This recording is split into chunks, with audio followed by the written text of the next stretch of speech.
My parents fired me to save money. Now their business is crumbling and I'm leading the competitor that's buying them out for pennies. I am Ethan Clark. I'm 38 years old, and after 15 years of establishing my family's business from the ground up, my parents fired me because I was too pricey. Before I explain how their desperate, panicked calls resulted in the most amazing corporate takeover you've ever heard of, please let me know where you are watching from in the comments section below. It's always exciting to see how far these stories spread. It happened on Tuesday. I recall the air in the conference room being stale and dense, with an unspoken tension that made the back of your neck tingle. My father, James, sat at the head of the big mahogany table, his expression one of business indifference. I knew it was a terrible indication. My mother, Linda, sat to his right, her gaze fixed on a minor imperfection on the table surface to avoid looking at me. My younger brother John, across from me, wore a proud and vicious look. He wasn't even attempting to hide it. Clark Properties was my entire universe for the previous 15 years. I had personally designed the whole digital infrastructure, from the tenant application portals across our 50 complexes in 3 states to the complicated maintenance request system and the secure payment processing network that processed millions of dollars per month. Everything originated from my head and fingertips.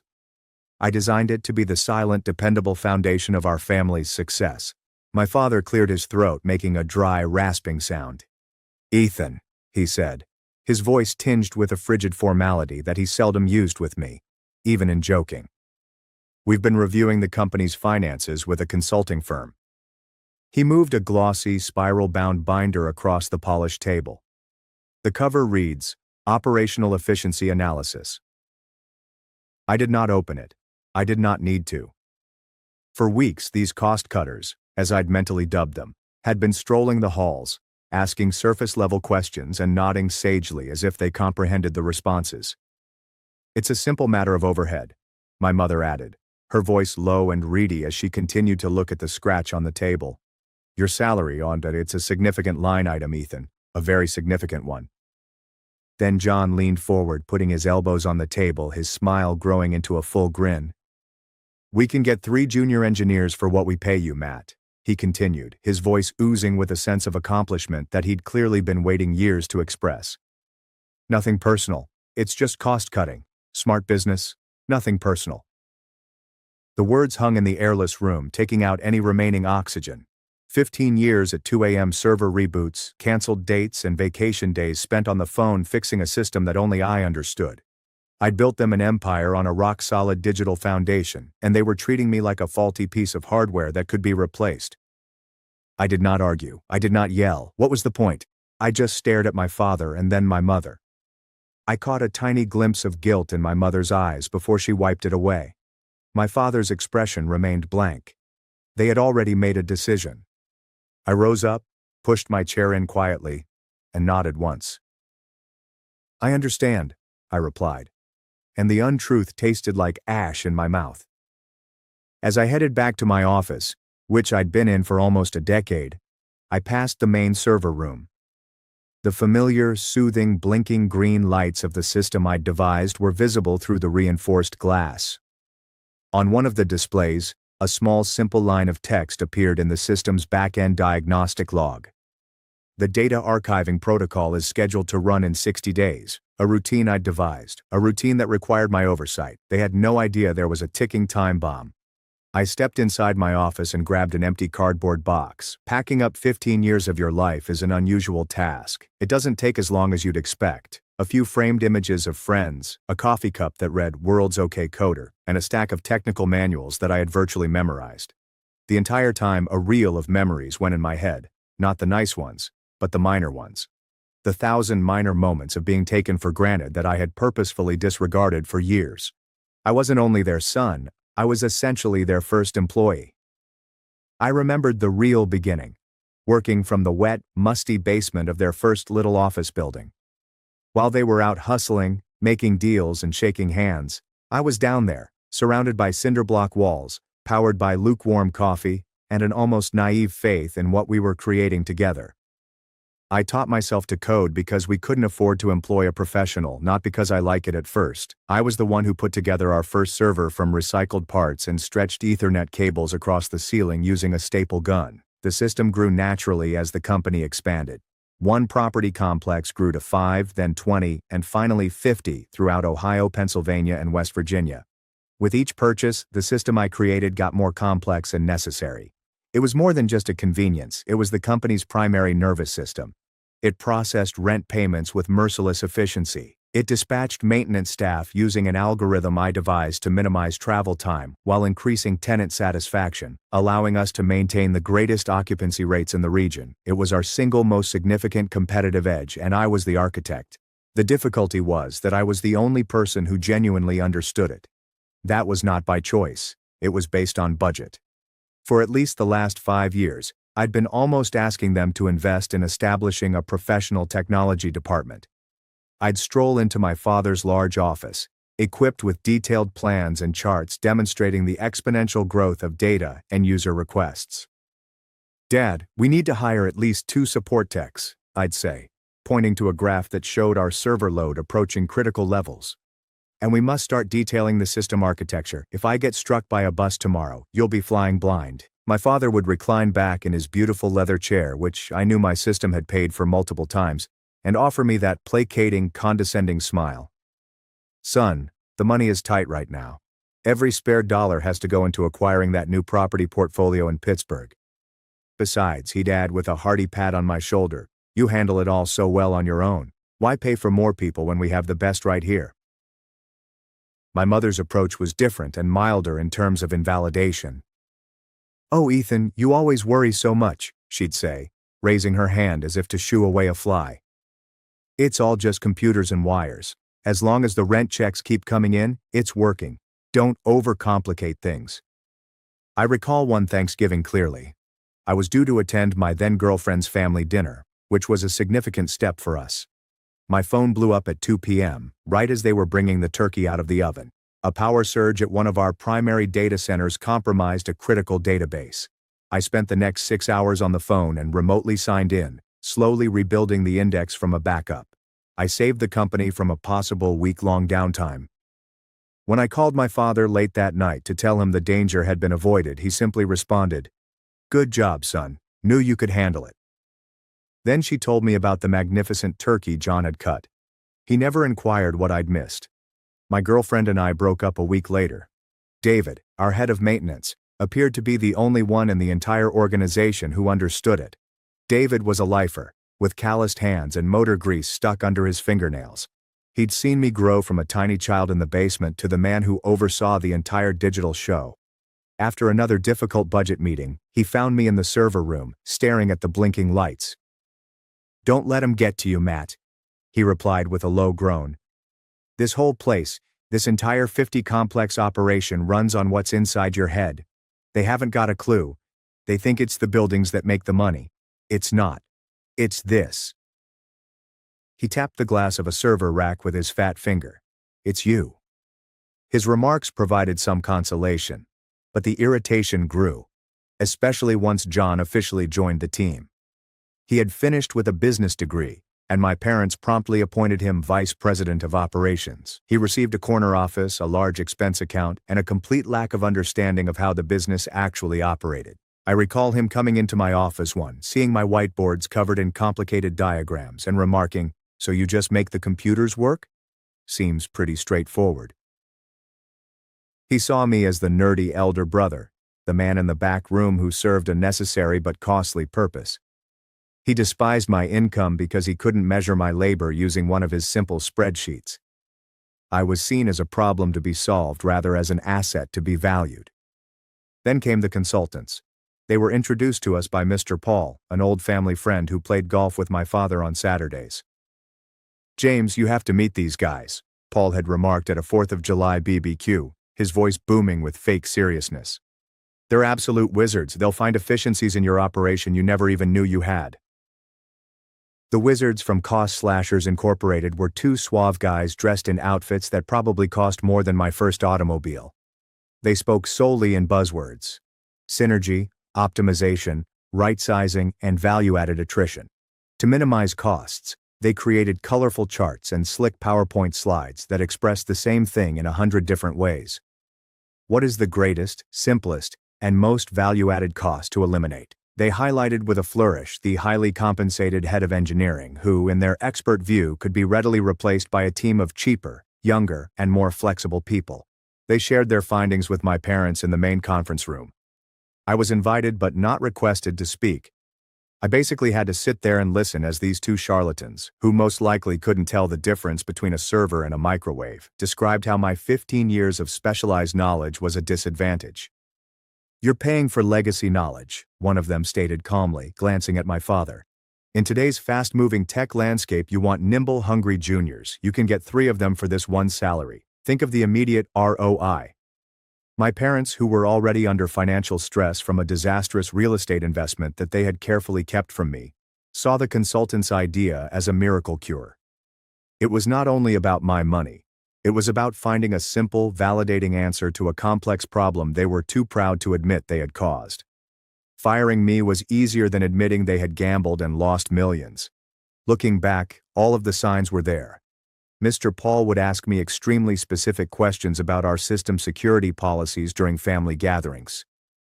My parents would awkwardly change the subject anytime I mentioned long-term strategic planning. They were not only being cheap, they were also desperate. What about John? John was merely relieved to be the unquestioned prince, with the court magician out of the way. I secured the cardboard box with a long, noisy length of packing tape. As I brought it out of my office for the final time, I saw David in the hallway. He only gazed at me, his eyes filled with a sad, weary understanding. He shook his head slowly. "They just made the biggest mistake of their lives, son," he said softly. At the time, I assumed he was simply being a loyal buddy. I had no idea how prophetic his words would prove to be. I stepped outside into the brilliant afternoon sun, leaving the blinking green lights and my entire family behind. I felt a deep sense of grief, but something else was bubbling behind it. Cold, unyielding determination. They had made a business decision. Now it was time for me to make mine. That night, after placing the box from my previous life in the corner of my quiet apartment, I unlocked my laptop. An unread email was in my inbox. The subject line was straightforward, direct, and professional. Interview invitation for Chief Systems Architect. The sender was Ridgeview Management, our largest, sharpest, and most successful competitor. The first 2 months after I left Clark Properties were a bizarre and surreal period of silence. For the first time in 15 years, my phone was not a ticking time bomb of emergency calls, causing constant low-level anxiety. I could eat without thinking about a database mistake. I slept all night every night. I had 3 rounds of rigorous, gratifying interviews with Ridgeview Management. Their CEO, Eleanor Cross, a sharp, no-nonsense woman, didn't only inquire about my qualifications. She interrogated me about my system design philosophy, scalability, and how to develop resilient, future-proof platforms. It was a talk I had wanted to have with my own father for years, one about building rather than just maintaining. Then, exactly 59 days after being fired, David called me. It wasn't on my old work phone, of course, but on my personal cell, which only a few individuals had. "Matt, it's David," he replied, his voice tense with a tightness I recognized all too well. It sounded like something broke. "We've got a problem. A big one." "What's going on, David?" I said, my heart beginning to beat with a familiar, unwanted rhythm. "The system's acting up, badly. Maintenance requests are vanishing into thin air. It's not just a glitch, it's like they were never even filed. John's new hotshot tech kid, Chad, keeps telling everyone it's a minor caching issue." Chad. I knew him from a quick, uncomfortable introduction before I left, young and confident, with a resume full of fashionable buzzwords and a smirk that was a cheap imitation of John. "It's Mrs. Gable in 12B, Matt," David said, his voice lowering. "She's 80 years old. I live alone. Her ceiling is about to collapse from a pipe leak. She's been calling for 3 days. Chad just keeps telling her to submit a ticket online, but the portal is broken. She's been calling my personal cell. Crying. I don't know what to do." The picture of this poor elderly woman afraid in her own home chilled my blood. This wasn't about servers or programming anymore. This was about people. It's not a caching issue, is it, David? I asked gently.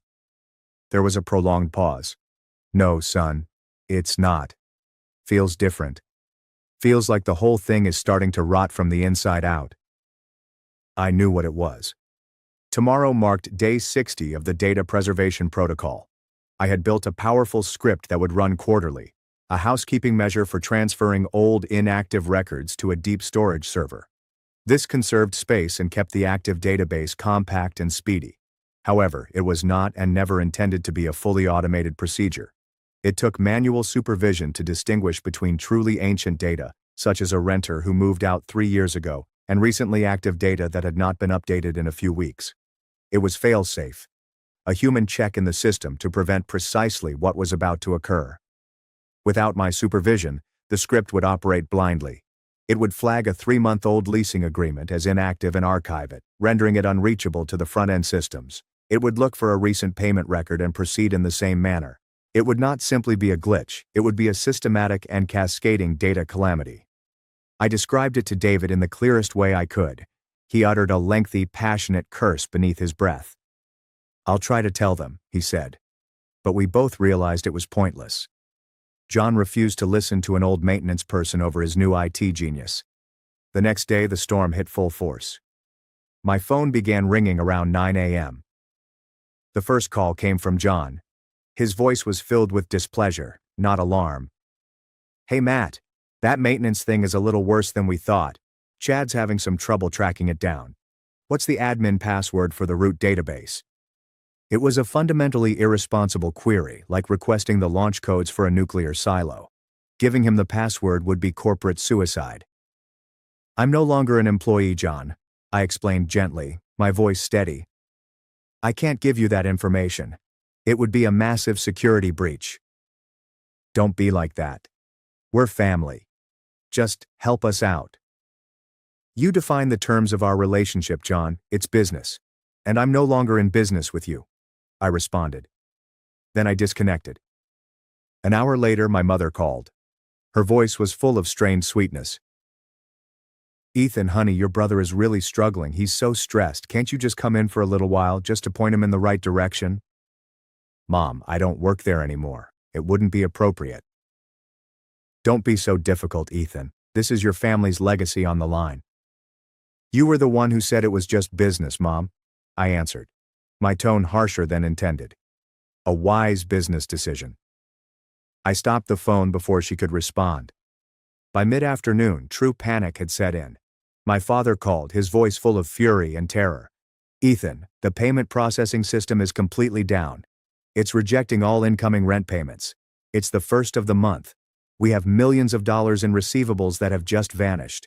Do you know what kind of penalties we face from the banks?" "I have an idea," I explained. "The archiving mechanism presumably marked active tenant payment profiles as inactive and locked them down one by one."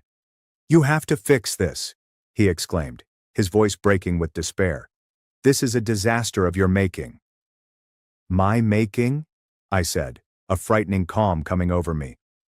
I seem to recall presenting a budget for a support team and a documentation project for 5 years running. Who was it that called that unnecessary overhead?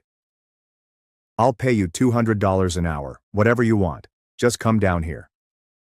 This was the moment. The moment I had both dreaded and, in a dark, bitter corner of my heart, expected. My thoughts returned to the cold conference room, John's sneer, my mother's averted gaze, and my father's cold rejection. Years of being devalued. My warnings are being systematically ignored. A lifetime of it. Then my brain did something unexpected. It took me back to a sunny afternoon when I was 10 and John was 6. He had fallen off his bike and scraped his knee, blood mixed with dirt.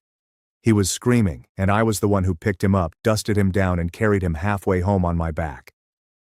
A pain of familial duty and a shadow of brotherly fondness twisted in my stomach. For a short second, I almost gave in. Then my phone vibrated with a new email notice. I took a quick check at my laptop screen. The sender was Victoria Cross. The subject line is, "Formal Offer, Chief Systems Architect, Ridgeview Management." My memory of my crying young brother faded, replaced by a crystal-clear image of John's smug expression in that boardroom. The internal conflict was resolved. My determination solidified into something as strong and impenetrable as forged steel. "Dad," I whispered into the phone, my voice steady and clear like a bell. "You have made a business decision. I've also made one." Before he could react, I hung up. I opened the email from Ridgeview. My income was 30% higher than what my father had been paying me. It featured a large signing bonus and stock options in a growing company. But it was more than just money. That was the title. It was all about respect.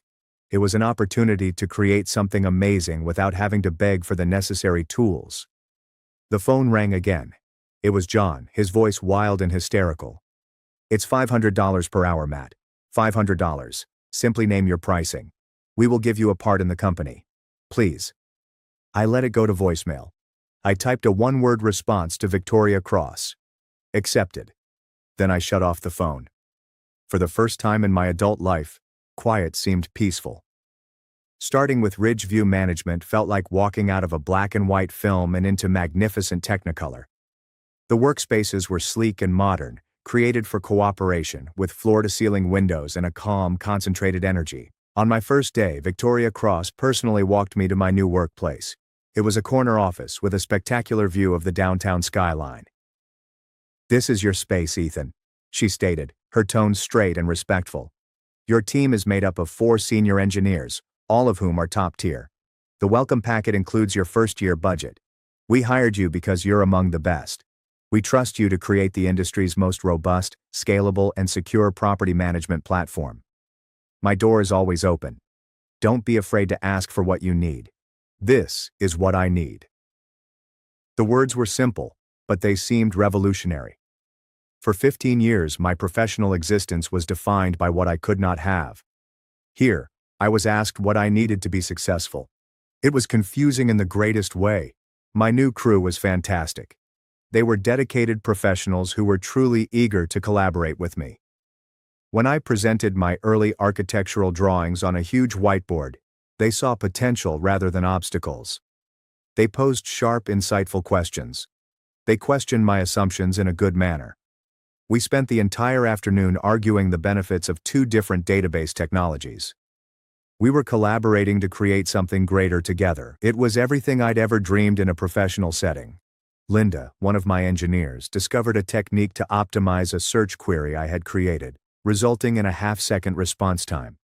Instead of being defensive, I was excited. "That's brilliant," I assured her. "Implement it." The unexpected appreciation on her face told me everything I needed to know about the society Victoria had established here.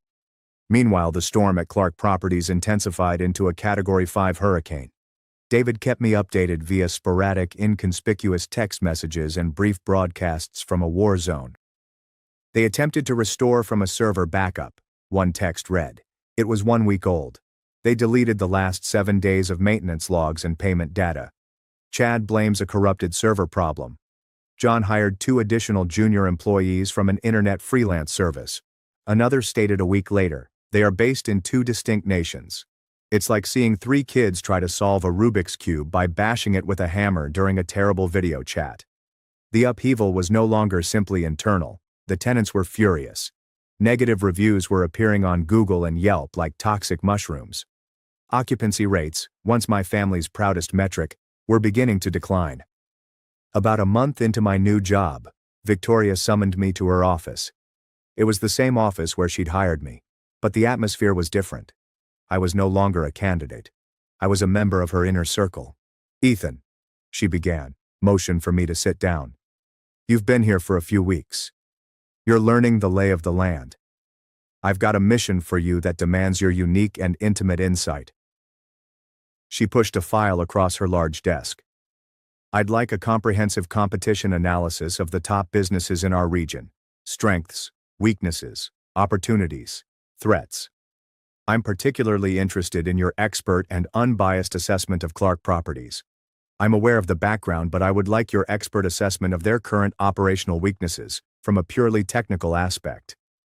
My heart skips a beat. This was not a casual request. This was a strategic move. A corporate chess move. I spent the next week working late into the night, not out of responsibility, but out of a strong sense of professional pride. I was objective. I didn't write anything about family treachery or sad feelings. I prepared a cold, rigorous technical analysis of a corporation in a downward spiral. I described the IT system's bespoke, undocumented, and vulnerable nature. I recognized the sole point of failure, a complete reliance on one person's institutional expertise. I detailed the cascading effects of allowing the data archiving protocol to run unchecked, including catastrophic data loss, major legal and compliance problems, and a full and permanent breakdown in tenant confidence. My assessment was stark. Without a top-to-bottom system rebuild by an expert team, which would take months and cost millions of dollars, the company's essential operating integrity was irreparably damaged. I did not have to guess. I knew. I had built the house, so I knew where all of the load-bearing walls were, and I knew they were going to collapse. I turned in the 20-page report to Victoria.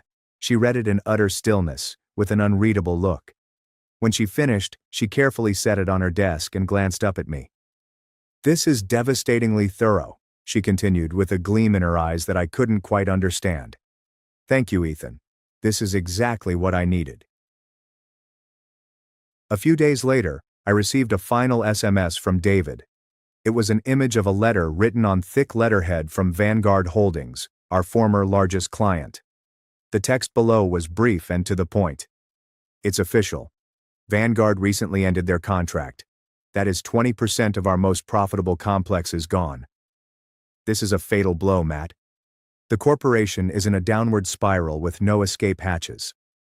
I gazed at the image, then out the window of my new workplace to the bustling metropolis below. I didn't feel joyful. I didn't feel sorry. I felt a strong sense of inevitability, as if I were witnessing the application of a physical rule. Actions have consequences. It wasn't personal anymore. It was only business. My old family firm was crumbling, as I had prophesied for years. David's call about Vanguard Holdings ending their contract was the final tremor before the earthquake. I understood what the loss of their greatest client meant. It wasn't just a financial setback. It was a public vote of no faith that reverberated across the area real estate industry. Clark Properties was no longer struggling. It was plainly sinking, and sharks began to circle. I spent the rest of the day in a strange, focused detachment. I led a design meeting with my Ridgeview team, sketching out the architecture for our new cutting-edge tenant portal. We were creating something clean, modern, documented, and robust. We were constructing something the correct manner. My present and history contrasted sharply. That evening, as I drove into my driveway, my headlights shone through the twilight and settled on a familiar figure slumped on my front steps. It was John. He resembled a ghost of his old self. His usually impeccable hair was a mess. His fine suit was rumpled and damaged, and the typical sneer on his face had vanished, replaced by a raw, hollow-eyed desperation that was terrible to see. I shut off the engine and got out of my car, my keys jingling in the unexpected silence. I stepped carefully towards him. He stood up as I approached, his hands deep in his pockets and his shoulders bowed in defeat. "Matt," he replied, his voice scratchy and broken. We need to talk." "There's nothing to talk about, John," I said flatly, devoid of feeling. I kept my hand on the car door. "Please," he implored, and the words he said sounded like they were coming from a dog. "Just hear me out. Vanguard is gone. The bank is calling our loans. We're going to lose everything. The company is going to go under." "I see," I replied. "No, you don't see," he shot back, a flash of his old arrogance returning before being quickly smothered by a surge of misery. "It's a complete disaster. The system, it's a black box. Chad and his guys quit this morning. They took their final paychecks and just walked out. They said the whole system was unethically complex and unsalvageable. They said only a ghost could have built it. I'm not a ghost, John. I'm the guy you told me to pack his things because I was too expensive." The words lingered in the chilly night air between us. He flinched, as if I had physically hit him. For the first time in my life, I noticed genuine humiliation in my brother's eyes. I know, okay? I know. I was an idiot. I was always jealous of you. I hated that Dad relied on you for the important stuff. I was a stupid, arrogant fool. Dad and Mom, they were stupid too. We were all stupid. But this is our family's legacy, Matt. Dad built this company from nothing. No, John, I replied, my voice dangerously soft, cutting through his rant. Dad signed the papers. I built the engine that made it run for 15 years. And you all decided to throw the mechanic out and let the chauffeur try to fix it. How did that work out for you? He had no response to that. He only stared at me, his face pale and weary against the yellow glare of the porch light. The insurance company is threatening to drop us because our maintenance records are missing, he murmured, the words rushing out. The bank is threatening to freeze our assets. It's not just one thing, Matt, it's everything. It's all falling apart at once. He took a step forward. Just help us, he begged, his voice breaking. I am begging you. Name your price, any price. $1 million, a stake in the company, whatever you want. Just come back and fix it. Please. You're the only one in the world who can. I stared at my brother, the golden child who had everything delivered to him on a silver platter, who had now fallen so low that he was standing on my doorway, crying for help. A small, fatigued 10-year-old part of me felt pity. However, it was buried under 15 years of being considered as a utility. It was overshadowed by the remembrance of that smug smirk in the cold conference room. I took a big breath, and the air in my lungs felt clean and fresh. You said you could run the company without me, John. You said it was just business. Well, this is the result of your business decision. Finally, I went to my front door and unlocked it. Now you have to live with it. I went inside and shut the sturdy oak door, the click of the latch reflecting the gravity of my remarks. I did not watch him leave. I walked into my kitchen, leaned against the counter, my heart beating and my hands shaking slightly. It was over. That was the last word, or so I thought. The next morning, I was in a strategy meeting at Ridgeview when my phone, which was on the table, vibrated. David sent a text. My hands were still a little shaky when I lifted it up. It was not a message. It was a photograph. A photograph of a fresh white large envelope on the reception desk at Clark Properties. The return address was from a famous downtown legal firm that I knew for handling significant business deals. But it was the name placed quietly behind the legal firm's logo that caused the air to pour out of my lungs. Ridgeview Management. I own my own corporation. I mumbled an apology and excused myself from the meeting, my mind running at 1,000,000 miles per minute. I proceeded to the end of the hall, to the window that overlooked the city, and called David. He picked up on the first ring. What is that, David? I questioned, my voice scarcely audible. A courier just dropped it off, he explained, his voice full of astonishment and disbelief. It's addressed to your father, your mother, and John. I saw the letterhead, Matt. What did you do? I didn't do anything, I admitted. And that was the truth. I had no idea what was coming. I hung up and walked, almost in a daze, straight to Victoria Cross's office. Her door was open. She noticed my expression and welcomed me in with a small nod. You've heard, and I take it, she remarked quietly, her fingers curled on her desk. Heard what, Victoria? What's going on? That letter. She gave a faint, contented smile that did not quite reach her eyes. It was the smirk of a grandmaster who had just gotten her opponent into checkmate. Your competitive analysis was very persuasive, Ethan. Pointed out a unique and time-sensitive opportunity. A company with a valuable portfolio of properties, crippled by a catastrophic but eminently fixable operational failure. In the world of mergers and acquisitions, that's what we call a perfect target. She leaned forwards. The board approved the move last night. We made a formal, non-negotiable offer this morning. A low one, I might add, given their current state of extreme distress. They'll have no choice but to accept. It's either this or Chapter 7 bankruptcy. It took me a moment to comprehend the vast, breathtaking scope of what she was saying. Ridgeview was purchasing Clark Properties. My new employer was purchasing my previous one. And there's one more thing, she said, grabbing a folder from her desk. It was a copy of the official offer letter. A key non-negotiable condition of this acquisition. She turned the sheet around and pointed to a specific clause, Section 4, Subsection B. My eyes landed on my name. As a condition of this transaction, Mr. Ethan Clark, Ridgeview Management's Chief Systems Architect, will be appointed to manage the comprehensive technical audit and subsequent system integration of all Clark Properties assets. I looked at the words and then back at Victoria. The universe tilted on its axis before snapping back into bright, vivid focus. I wasn't the only guy who declined to help. I wasn't the only person who had been vindicated. I was now in charge. My family's urgent calls had finally halted, because they would now have to make an appointment to speak with me. The acquisition announcement detonated within Clark Properties' hollowed-out shell. David subsequently informed me that when my father opened the lawyer's letter, he read it 3 times, his face turning a gray color David had never seen before. My mother merely sat on the nearest chair, her hands quivering, and gazed into the middle distance. What about John? John just stood there, stunned at the truth of the situation, until it all came crashing down on him like a physical blow.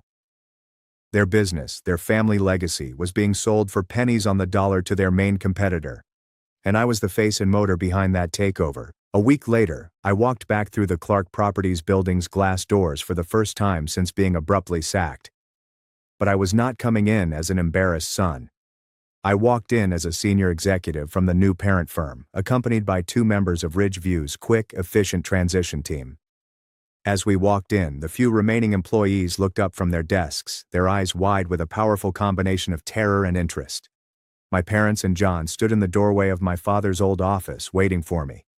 They appeared smaller, diminished by the weight of their failure. "Ethan," my father began, his tone strained and hesitant. "Mr. Clark," I corrected him, my tone polite but strong, establishing an immediate and insurmountable difference. "Perhaps we should all convene in the conference room to discuss the transition plan." The shift in address of the chilly professional title struck them harder than any angry words could. It drew a line in the sand as sharp as a razor.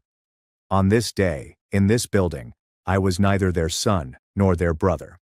I represented their new reality. We sat in the same conference room where I had been abruptly fired. The irony was so heavy that I practically tasted it. This time, I sat at the head of the table, like my father had always done. I presented the transition strategy with calm professional accuracy, my voice never faltering.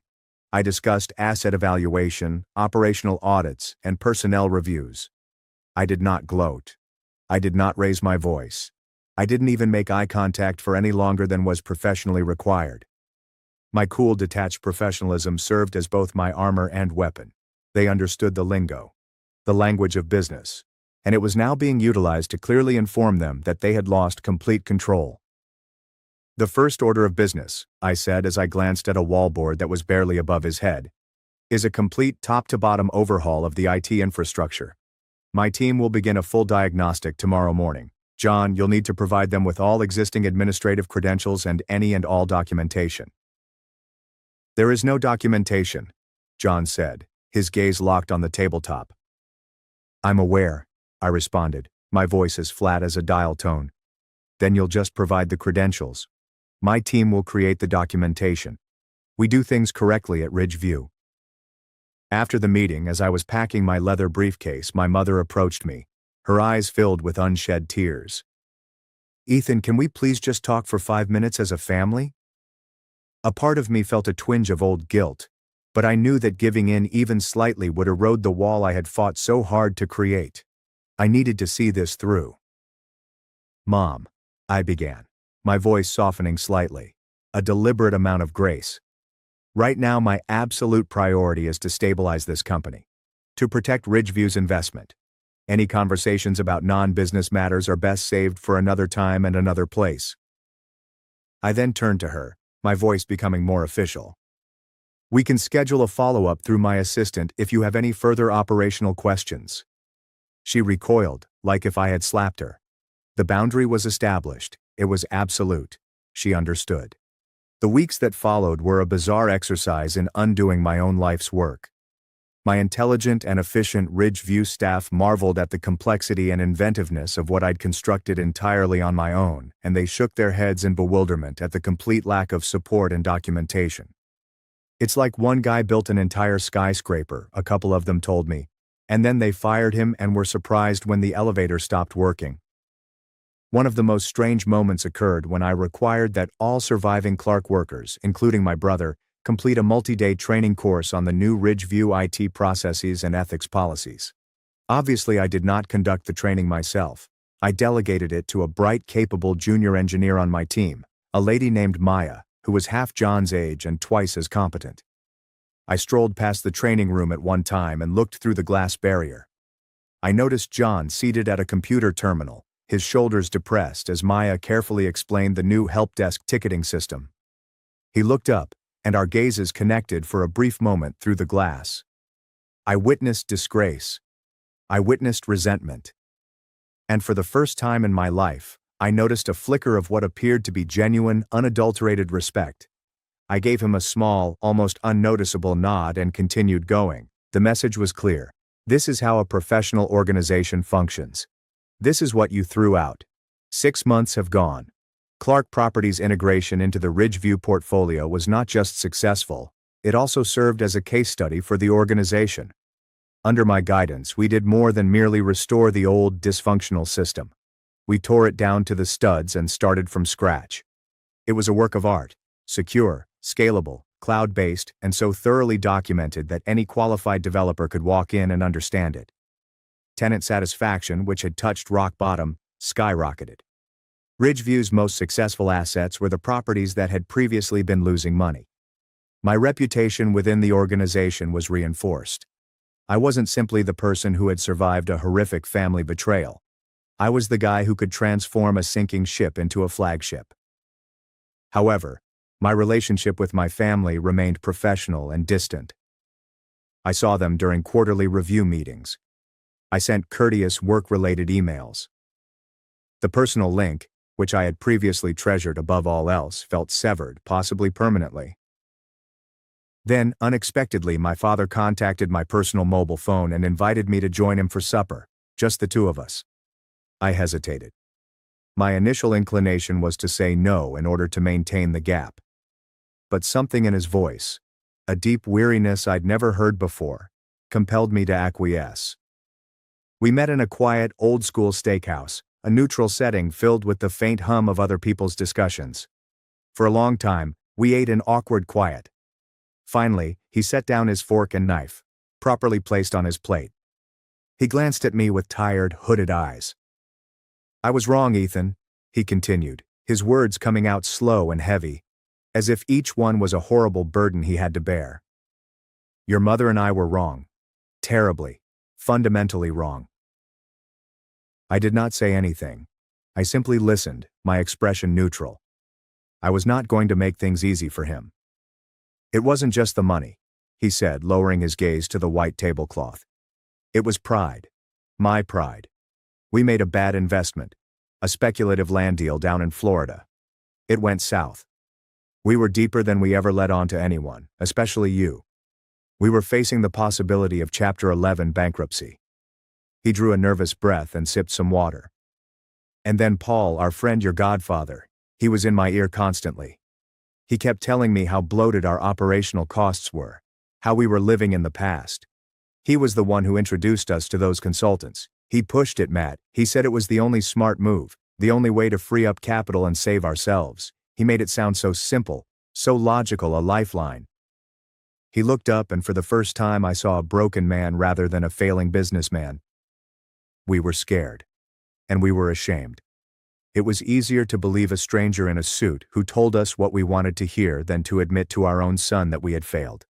That we had put the family's legacy at risk. He stopped, his voice cracking.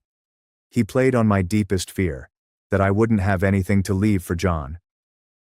"James," he would ask, "what will John inherit if this all goes wrong? You are doing this for him." He stared me in the eyes. "We sacrificed you to save our own pride." This was the missing piece to the puzzle. The one who gave the entire horrible scene a terrible kind of meaning. It didn't excuse what they did, far from it, but it did reframe the situation. They weren't simply cruel. They were desperate, weak, and had been expertly managed. "Paul?" I inquired quietly. "Why would he do that to you? He was your best friend." My father gave a sour, humorless laugh that ended with a cough. "Best friend? Yeah. We found out a month after the Ridgeview acquisition was announced. His lawyer accidentally sent an email to our old accountant. Paul had a shell company set up, ready to make a lowball offer. He was planning to buy us out for 10 cents on the dollar the moment the bank called our loans. He wasn't trying to help us save the company. He was trying to push it off a cliff so he could pick through the wreckage." He shook his head slowly, the weight of the two betrayals weighing on him. "We were so busy betraying you. We never saw the real snake in the grass." We sat silently for another long minute. He'd confessed. He had exposed the family's guilt on the table between us. It was not an apology asking for forgiveness. Rather, it was a statement of truth. A final and heartbreaking account of the truth. "Thank you for telling me," I finally said. That was all I could provide. It was not forgiveness. It was not an absolution. But it was an acknowledgement. It was a weak and tentative start. The next day, while I was finishing up at work, I received an email. It originated from John's personal account. There was no subject line. I clicked it open, partly anticipating another desperate appeal or a harsh allegation. The email's body comprised merely 3 words. "You were correct." It was not an apology. It was a concession, a surrender, a complete and total acknowledgement of a truth he had spent his entire life rejecting. I stared at the 3 words on the screen for a long time. Then, with a discreet click, I dragged my pointer to an icon that resembled a miniature trash can. I erased the email. I didn't need his concession anymore. My vindication did not stem from his words, my father's confession, the money, or the corner office. It came from work. It always has. Today, I'm sitting in my old office. Naturally, it has undergone renovations. The walls are a pleasant, soothing gray. The furnishings are modern and simple. The old, wheezing server that used to hum in the closet has been replaced with a silent, powerful blade server linked to the Ridgeview cloud. This is my office, yet it is also not. It symbolizes how much has changed, both for the company and for me. From my view, I can watch the city spread out into a lively panorama of possibilities. I'm no longer the guy in the back room who keeps the lights on. I work as a future architect for a company that prioritizes long-term savings over short-term gains. This invests on resilience rather than cutting shortcuts. My family, our relationship is rebuilding. It's a tedious, careful procedure, similar to gluing together a cracked vase. It'll never be the same as before, and perhaps that's okay. It'll be something new, something more honest. There are awkward holiday dinners, complete with extended silences and whispered facts. My father is now quieter and more thoughtful.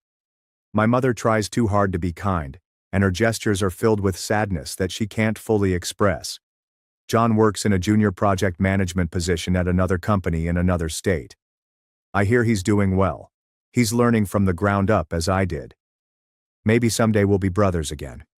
Perhaps not. When I reflect on what transpired, I do not feel triumphant. The anger and bitterness have mostly evaporated, replaced by something quieter.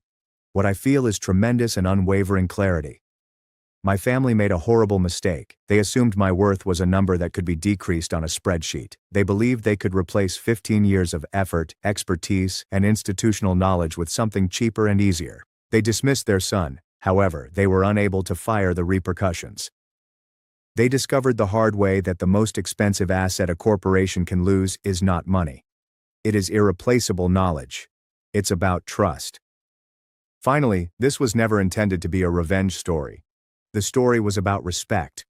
Respect for the work. Respect for experience. Finally, respect yourself, especially when those who are meant to love you the most fail to do so.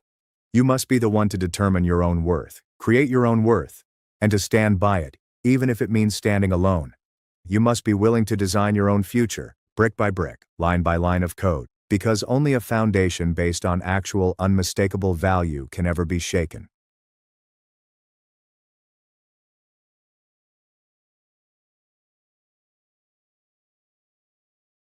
So many of them were born during the year of, during the decade where so many of their parents died of AIDS. And they have this sense of abandonment, literally going from one family to the next family member, and then that family member dying and that family member dying.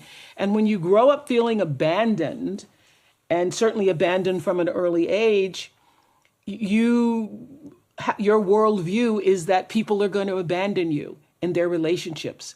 And so you either go into those relationships being very needy and afraid that this person's going to leave me, or you go into those relationships being very jealous and, holding on and having to know where you've been and looking at people's cell phones and all of that because you're afraid that you're going to leave me. And so what happened to you, no matter who you are, is important in understanding why you have the worldview that you do. Yeah, and it applies to each and every single one of us. Everybody. I'm seeing a question coming in from one of our viewers tonight. G saying, how do you reach an understanding so the anger and sadness inside can calm down? I think what I'm hearing here, and I had a question too, which I think relates, is around this idea of, when you've connected the dots and you start to notice that someone's caused you pain, often that can be quite uncomfortable, and you start to now have resentment or anger or sadness, as G is saying. And G's question really is, how do you come to an understanding so that you're not feeling that anymore?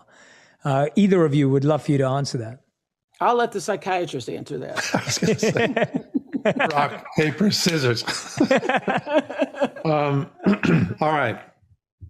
So first of all, that question is in many ways a central question to almost all people who are seeking mental health help, right? And and I wish I had a perfect answer, but it kind of relates to what happened to that person. So the place at which you want to try to help somebody repair and redevelop a capability or a connection has to kind of match where they had the loss. So the way you would do therapeutic work, for example, with somebody who had the loss of a parent at age 3 and all kinds of transitions after that, would be very different than someone who had a comparable experience at age 17. And so, not to sound like a politician, but it kind of depends. The treatment approach broadly depends upon where you are developmentally and when all this stuff happened.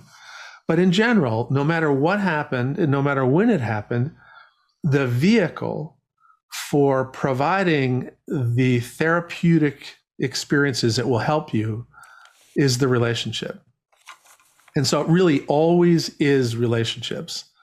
Mm-hmm. And the beauty of it is most therapeutic change takes place outside of conventional therapy. It takes place in these little present caring moments with friends, with family, with coaches, with teachers, with other people.